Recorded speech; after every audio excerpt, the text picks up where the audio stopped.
La última imagen que tengo de mis 4 hijos juntos es la de esa mañana en el pasillo del hospital. Estaban ahí los 4, con sus caras de preocupación bien ensayadas, tomándose fotos frente a la puerta del quirófano como si fueran a un bautizo. Mi hija mayor hasta le pidió a una enfermera que les tomara una foto con el celular. «Para el recuerdo, mamá», me dijo. Yo estaba tendida en la camilla, con una bata de tela áspera y una vía en el brazo, y todavía me dio tiempo de pensar que qué raro que nadie había preguntado cómo me sentía yo. Solo querían la foto. Tengo 64 años y llevo trabajando desde los 16. Fui maestra de primaria durante 38 años en una escuela del municipio de Ecatepec. No me hice rica, pero tampoco me quedé con las manos vacías. Cuando me jubilé, tenía una casa propia en Tlalnepantla, una en el rancho de mi mamá que heredé cuando ella murió, y un ahorro que había juntado centavo a centavo durante décadas. No porque fuera coda, sino porque me enseñaron que el dinero que no se cuida se va solo. Me llamo Consuelo, y el nombre no me queda nada mal porque aprendí a consolarme sola desde muy joven. Me operaron de la cadera en octubre, la cadera derecha que me había estado fallando desde hacía 3 años. El médico dijo que ya no había opción, que el hueso estaba muy deteriorado y que si no me operaba, en 2 años no iba a poder caminar. Así que firmé los papeles, avisé a mis hijos y me preparé. Lo que no me preparé fue para lo que siguió. Mis 4 hijos vinieron al hospital el día de la operación. Los 4, con sus parejas, con mis nietos, con tamales que nadie se comió porque en los hospitales no dejan meter comida así nomás. Fue una escena que yo no había visto en años, porque normalmente no era fácil reunirlos ni en Navidad, pero ahí estaban, juntos. Y yo estaba tan emocionada que casi no sentí cuando me pusieron la anestesia. Mi hijo mayor, que tiene 41 años y trabaja en una constructora, fue el que habló por todos. Se puso de pie, se estiró el cuello de la camisa y dijo con voz seria: «Mamá, no te preocupes por nada, nos vamos a turnar para estar contigo. 1 cada semana. No te vamos a dejar sola ni un día». Mi segunda hija, la que vive en Naucalpan, asintió muy formal. El tercero, que es el más callado, me apretó la mano. Y la más chica, mi bebé de 32 años, se puso a llorar como si ya me estuvieran velando. Yo les creí. Con todo lo que soy, les creí. Me desperté de la operación a las 4 de la tarde. El cuarto estaba en penumbra, olía a alcohol y a plástico frío, y la única persona conmigo era una enfermera que estaba checando una pantalla. Le pregunté si alguien había preguntado por mí. Me dijo que sí, que un señor había llamado por teléfono como a las 2. Le dije que gracias y me quedé mirando el techo. El primer día no vino nadie. Entendí que era tarde, que la operación había durado más de lo esperado, que ya era noche. Me dije que mañana. El segundo día tampoco. Mi hijo mayor me mandó un mensaje que decía: «¿Cómo amaneciste, mamá?». Y cuando le contesté, tardó 4 horas en responder: «Qué bueno». Mi hija de Naucalpan me llamó 3 minutos. Me preguntó si me habían dado de comer bien, y se despidió diciendo que tenía junta. El 5.º día seguía sola. La enfermera que me atendía en las mañanas se llamaba Yolanda. Era una mujer de unos 50 años, chaparrita, con el cabello recogido siempre muy apretado. A ella no le gustaba el desorden ni en las palabras. El 5.º día, mientras me ayudaba a cambiar la posición en la cama, me preguntó sin rodeos: ¿sus familiares trabajan muy lejos? Le dije que no, que vivían todos en el Estado de México. Me miró un momento, no dijo nada y siguió acomodando la almohada. Eso me dolió más que la cadera. No es que esperara que se quedaran a dormir en el hospital. No soy de esas, pero sí esperaba que alguien apareciera, que alguien trajera algo, que alguien preguntara qué necesitaba. 40 años criando a 4 personas, lavando su ropa, haciendo sus tortas a las 6 de la mañana, pagando sus inscripciones escolares, firmando sus calificaciones, aguantando sus novios malos y sus trabajos que no duraban, y sus crisis que siempre eran urgentes. 40 años. Y ahora que yo era la que estaba en una cama con un tornillo de titanio en la cadera, nadie tenía tiempo. El día 8 me trajeron una tarjeta. La dejaron en la recepción del piso. Era una de esas tarjetas genéricas que venden en el Oxxo, con unas flores rosas y la leyenda: «Pronto te recuperarás». Adentro habían firmado los 4 con letra apurada. Ni siquiera habían escrito algo personal, solo sus nombres. Me la quedé mirando un buen rato. Luego la guardé en el cajón del buró junto con mi rosario y mis lentes de leer. El día 12, Yolanda entró al cuarto con el expediente y me dijo que el médico quería saber si ya había coordinado mi alta domiciliaria, que para eso necesitaba confirmar quién iba a estar en casa para ayudarme las primeras semanas, porque no podía subir escaleras sola ni bañarme sin asistencia. Le dije que mis hijos. Yolanda anotó algo en el papel y preguntó, sin levantar la vista: ¿alguno de ellos ha venido a que el médico les explique los cuidados? Le dije que no. Hubo un silencio. Luego escribió algo más y me dijo que con gusto podía llamarlos para darles la información por teléfono. Esa noche no dormí. No lloré. Eso sí quiero decirlo porque importa. No lloré porque el llanto es para cuando uno no entiende qué pasó, y yo sí entendía perfectamente. Entendía que mis hijos habían ido al hospital el día de la operación para sentirse buenos hijos, para la foto, para poder decirle a sus amigos y a sus suegros que habían estado ahí. Y una vez que esa obligación estuvo cumplida, cada quien regresó a su vida. Yo era un trámite que ya habían resuelto. Me quedé despierta pensando en muchas cosas. Pensé en mi mamá, que murió sola en el rancho porque ninguno de sus hijos vivíamos cerca. Pensé en mis amigas de la escuela, la mayoría ya jubiladas como yo, con historias parecidas a la mía. Pensé en una alumna que tuve hace muchos años, una niña de 3er año que se llamaba Minerva y que siempre llegaba con la mochila rota porque sus papás no tenían para comprarle una nueva. Yo le compré una mochila de mis propios centavos. Minerva me mandó un mensaje hace 2 años para decirme que ya era ingeniera. Nunca lo olvidé. Y pensé en la casa de Tlalnepantla, y en el rancho, y en el ahorro, y en mis 4 hijos, que eran los herederos de todo eso. Ahí fue cuando empecé a pensar distinto. El día 15 me llamó mi hijo mayor.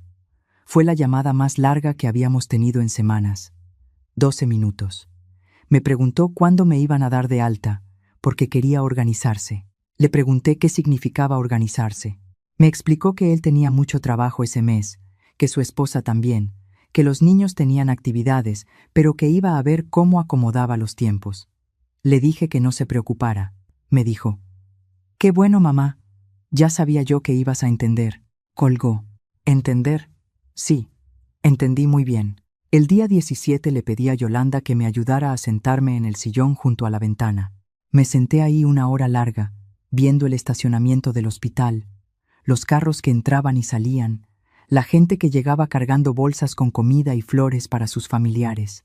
Vi a un señor mayor que llegó con un ramo de claveles amarillos y una bolsa de la Urrera.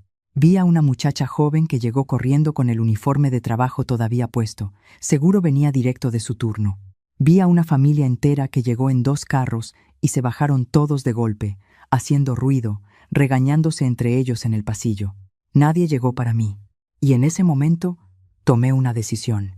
No fue una decisión impulsiva. Fue una decisión que venía cocinándose desde hace mucho tiempo, que la operación solo aceleró.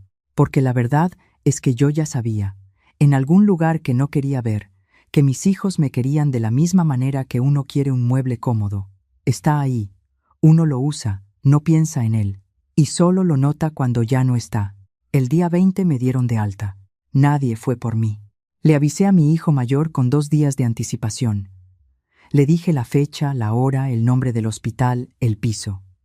Me dijo que iba a confirmar. Nunca confirmó. El día del alta lo llamé a las 9 de la mañana. No contestó. Le mandé mensaje. A las 12 me respondió: «Ay, mamá, se me complicó. ¿Puedes pedir un Uber?» Le dije que sí. Y colgué. Pedí un taxi porque no sé usar bien el Uber. Llegó en 10 minutos. El señor que manejaba se llamaba Don Ernesto. Tenía una estampita de la Virgen de Guadalupe en el espejo retrovisor y olía a café de olla.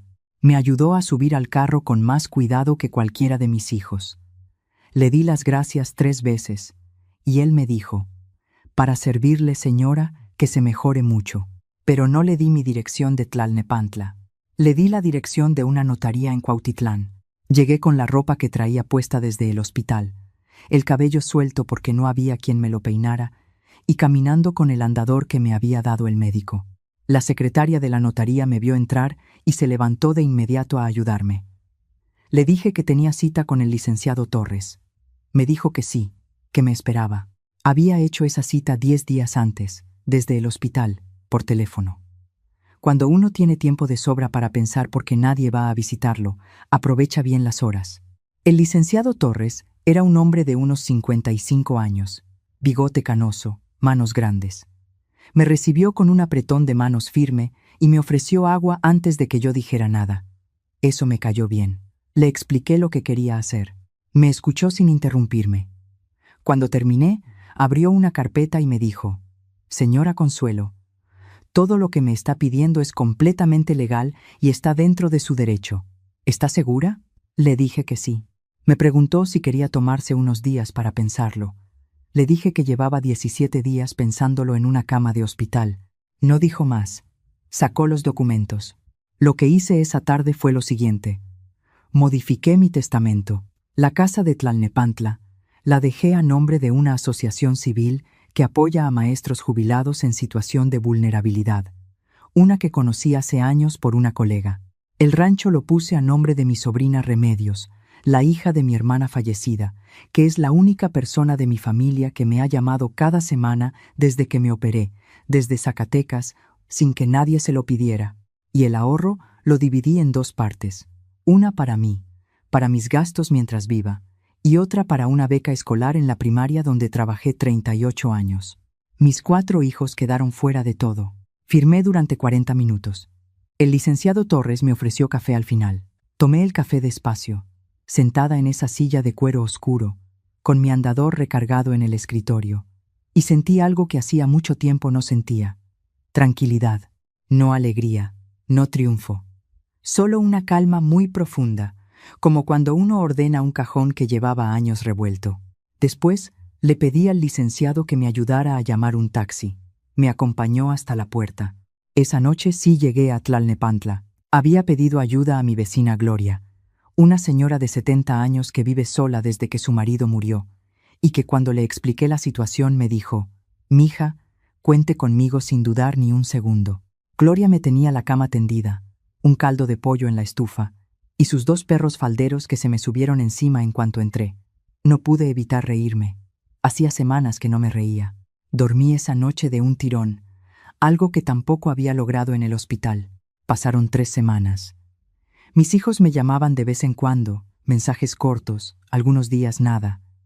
Yo contestaba con la misma energía que ellos ponían. Poco. No les conté nada de la notaría. No había necesidad.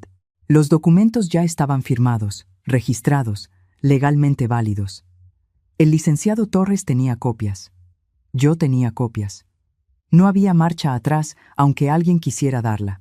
Fue mi hija mayor la que se enteró primero. No sé cómo. Creo que alguien de la asociación civil le mandó una carta formal de agradecimiento a la dirección de la casa de Tlalnepantla, porque esa seguía siendo mi dirección registrada. El caso es que mi hija llegó un martes en la mañana sin avisar. Tocó el timbre 3 veces seguidas, y cuando Gloria le abrió porque yo estaba en el patio haciendo mis ejercicios de rehabilitación, entró casi corriendo. Me encontró sentada en una silla del jardín, con los pies apoyados en un banco, tomando el sol de las 10 de la mañana. Me preguntó qué había hecho con la casa. Le dije que la había donado. Me preguntó que cómo, que cuándo, que por qué. Le dije que hacía 3 semanas. En la notaría, el mismo día que salí del hospital. Me preguntó si estaba bien de la cabeza. Le dije que sí, que nunca había estado mejor. Se sentó frente a mí en otra silla y estuvo un buen rato sin hablar. Luego me dijo, con voz más baja, que ella me quería, que todos me querían, que simplemente habían tenido una época muy difícil. Le pregunté cuántos días había durado esa época difícil. No me contestó. Le pregunté si sabía cuántos días estuve sola en el hospital. Tampoco contestó. Le dije entonces algo que había pensado muchas veces en esas semanas. Mija, yo no les guardo rencor, de verdad. Pero hay cosas que cuando se hacen, ya no se pueden deshacer. Y hay cosas que cuando no se hacen, tampoco. Ustedes tomaron sus decisiones. Yo tomé las mías. Se fue sin despedirse del todo. Sé que llamó a sus hermanos porque en las siguientes horas me llegaron mensajes de los 3. El tono era diferente al de siempre. más urgente. Mi hijo mayor me llamó y quiso hablar de malentendidos. Le dije que no había ningún malentendido, que todo estaba muy claro. Mi tercero me mandó un texto largo donde me decía que yo estaba actuando de manera impulsiva. Le respondí que llevar 17 días sola en un hospital y tomar una decisión 10 días después no era impulsivo, era bastante meditado. La más chica no me llamó ese día. Me llamó una semana después, de noche, y cuando contesté lo único que escuché fue que estaba llorando. No dije nada. La dejé llorar un momento. Luego le pregunté si quería venir a tomar un café. Me dijo que sí. Vino el sábado siguiente. Nos sentamos en la cocina de Tlalnepantla, la misma donde ella había desayunado toda su infancia. Le hice atole de guayaba porque es lo que le gusta desde chiquita. Hablamos 2 horas. Fue la primera conversación real que habíamos tenido en años. Me contó cosas de su vida que yo no sabía, problemas con su pareja, deudas, miedo. Yo le conté cosas también, de lo que sentí cuando me pusieron la anestesia y no había nadie, de lo que pensé esa noche en el hospital cuando no podía dormir. Le dije que no le estaba pasando la factura por lo que no hizo, sino que simplemente ya no podía seguir poniendo el corazón donde no lo cuidaban. Me dijo que lo entendía. No sé si era verdad, pero lo dijo. Lo del rancho y el testamento ya no lo podía cambiar aunque quisiera, y no quería. Pero con ella sí seguía hablando. Eso sí lo podía elegir. Hay algo que aprendí en esos días del hospital que no supe enseñarle a mis hijos cuando eran chicos, y es algo que me pesa. Les enseñé a recibir. Les di todo lo que pude, y a veces más de lo que tenía, sin pedirles que dieran nada a cambio. Les pagué los viajes escolares, los regalos de cumpleaños de sus amigos, los uniformes extras, los caprichos razonables y los no tan razonables. Y nunca les dije, esto tiene un costo, no en dinero, sino en responsabilidad, en reciprocidad, en que cuando uno recibe cuidado, aprende también a darlo. No los culpo del todo. Me culpo a mí también, porque pude haber hecho las cosas diferente y no lo hice. Pero también sé que esa culpa tiene un límite, porque ellos son adultos de 40 años, no niños de 10. Y un adulto de 40 años sabe perfectamente que su mamá está sola en un hospital después de una cirugía y elige no ir de todas formas. Eso ya no es culpa mía. Lo que sí es culpa mía es haberme tardado tanto en darme cuenta. Hoy llevo 4 meses de haber salido del hospital. Camino bien, ya sin el andador. El médico dice que la recuperación va mejor de lo esperado para mi edad. Yo le dije que es porque duermo tranquila. Vivo en Tlalnepantla todavía. La casa sigue siendo mía mientras viva. Ese fue el acuerdo con la asociación. Gloria viene a verme casi todos los días. Empezamos a hacer una caminata por el parque los martes y los jueves. Ella con sus perros y yo con mis pasos, todavía un poco lentos pero seguros. A veces viene Remedios, mi sobrina de Zacatecas, y se queda un fin de semana. Es una muchacha seria, trabajadora, con 2 hijos bien criados. Cuando la veo, pienso en lo diferente que pueden ser las personas dentro de la misma familia. Mis hijos mayores todavía no terminan de asimilar lo que pasó. Hay llamadas que duran poco, conversaciones que se sienten incómodas. No hemos vuelto a hablar del testamento de manera directa. No creo que sea necesario. Los documentos hablan solos. Con la más chica, sí seguimos hablando. Vino 3 veces desde el sábado del atole. La última vez me ayudó a pintar la barda del jardín que se estaba descascarando. Estuvimos toda la tarde con brochas en la mano, escuchando la radio, y de repente me dijo, «Oye, mamá, ¿qué necesitas que haga?» Así, sin que nadie se lo pidiera. Le dije que nada, que con eso era suficiente. Y era verdad. Hay una cosa que le digo siempre a Gloria cuando salimos a caminar, y ella me pregunta cómo me siento. Le digo que me siento entera. No es lo mismo que ser feliz todo el tiempo, porque la vida no funciona así, pero sí es otra cosa. Es saber que uno toma sus decisiones, que uno conoce su propio valor, que uno no necesita que nadie llegue a rescatarlo para estar bien. Tengo 64 años. Trabajé 38. Caminé con andador 4 semanas, y ahora camino sin él. Doné 2 propiedades, y no me arrepiento ni un poco. Tomo el sol en el jardín todas las mañanas y me hago mi café sola, que por cierto me sale mejor que el de cualquier restaurante. Y cada vez que suena el teléfono y es alguno de mis hijos, contestó. No con rencor, no con frialdad. Contestó porque soy su mamá y siempre lo voy a hacer. Pero ya no contesto con el corazón en la mano, listo para que me lo dejen caer otra vez. Eso lo aprendí tarde. Pero lo aprendí. Y si hay algo que quisiera que se quedara de todo esto, no es la parte del testamento ni la de la notaría. Lo que quisiera que se quedara es esto. Una mujer que ya vivió más de la mitad de su vida no tiene que pedir permiso para decidir cómo va a vivir la otra mitad. No a sus hijos, no a nadie. Eso nadie me lo va a quitar. Ni con una foto en el pasillo del quirófano.